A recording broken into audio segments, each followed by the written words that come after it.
क्या आपने कभी सोचा है, हम रोज अच्छी बातें सुनते हैं, मोटिवेशनल वीडियोस देखते हैं, प्रवचन सुनते हैं, ज्ञान की बातें सुनते हैं, फिर भी हमारी जिंदगी वैसी की वैसी क्यों रहती है? आखिर कमी कहाँ रह जाती है, सुनने में या करने में?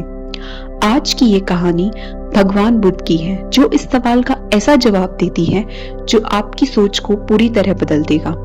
तो ध्यान से सुनिए, क्योंकि ये कहानी सिर्फ सुनने के लिए नहीं बल्कि समझने के लिए भी है। बात उस समय की है जब गौतम बुद्ध काफी प्रसिद्ध हो चुके थे। वे रोज प्रवचन देते थे, ज्ञान की बहुत सी बातें बताते थे, जिन्हें सुनने के लिए बहुत मात्रा में लोग पहुंचते थे। प्रवचन सुनने एक लड़का रोज आता था। वह भगवान बुद्ध की सारी बातें बहुत ध्यान से सुनता था। काफी दिनों तक प्रवचन सुनने के बाद एक दिन उस लड़के ने सोचा कि मैं रोज महात्मा बुद्ध की बातें सुनता हूँ, ज्ञान की बातें सुनता हूँ, और महात्मा बुद्ध बातें भी बहुत अच्छी बताते हैं, ज्ञान की बात बताते हैं, लेकिन फिर भी मेरे जीवन में कोई बदलाव नहीं आया, मुझे कुछ लाभ नहीं हुआ। मुझे इस बारे में भगवान बुद्ध से बात करनी चाहिए। अगले दिन वह लड़का महात्मा बुद्ध से बात करने की इच्छा से वहां पहुंच गया। जब महात्मा बुद्ध का प्रवचन शुरू हुआ तो वे कह रहे थे कि अगर कोई व्यक्ति हम पर गुस्सा करता है तो वह हमसे ज्यादा खुद का नुकसान करता है। अगर हम भी उसके गुस्से का जवाब गुस्से से ही देंगे तो हम में और उसमें ज्यादा अंतर नहीं रहता और हम भी खुद का ही नुकसान कर लेते हैं।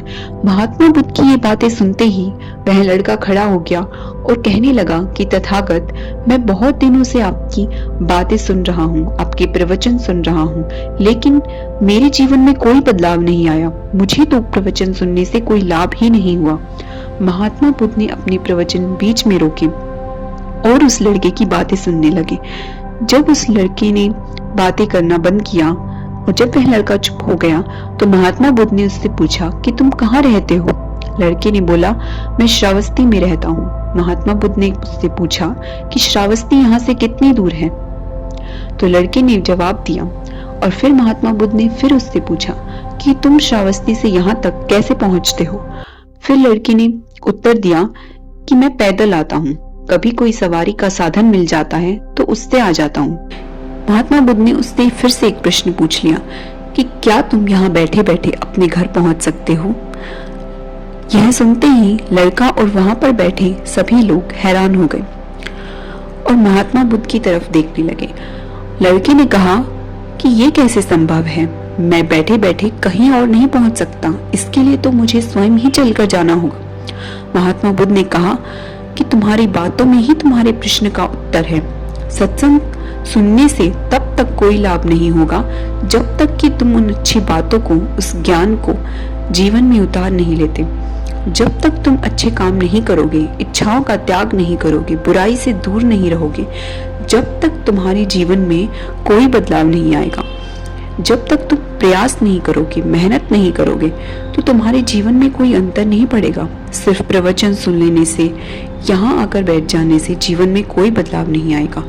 महात्मा बुद्ध ने कहा कि अगर तुम कोई अच्छा कार्य करना चाहते हो तो उसके लिए तुम्हें स्वयं प्रयास करने होंगे। विचार करने से काम नहीं होते। सत्संग में तुम्हें सही गलत बातों की जानकारी अवश्य मिलती है, लेकिन उन्हें अपने जीवन में किस तरह उतारना है ये तो तुम्हें स्वयं ही तय करना होगा। तुम्हें स्वयं प्रयास करने होंगे, तभी जीवन में सुख, शांति और सफलता आएगी। सत्संग करने से हमारी बुद्धि पवित्र रहती है, हमारा मन गलत बातों में नहीं लगता। अगर हम सत्संग नहीं करेंगे तो हमारी विचार भटक जाते हैं। इसीलिए हमें अच्छी किताबें पढ़नी चाहिए, अच्छे लोगों की संगत में रहना चाहिए। याद रखिए, ज्ञान तभी काम करता है जब वह कर्म बन जाता है। अगर इस कहानी ने आपको सोचने पर मजबूर किया हो तो वीडियो को लाइक करें, अपने दोस्तों के साथ शेयर करें और ऐसी ही गहरी और सच्ची कहानियों के लिए चैनल को सब्सक्राइब करें।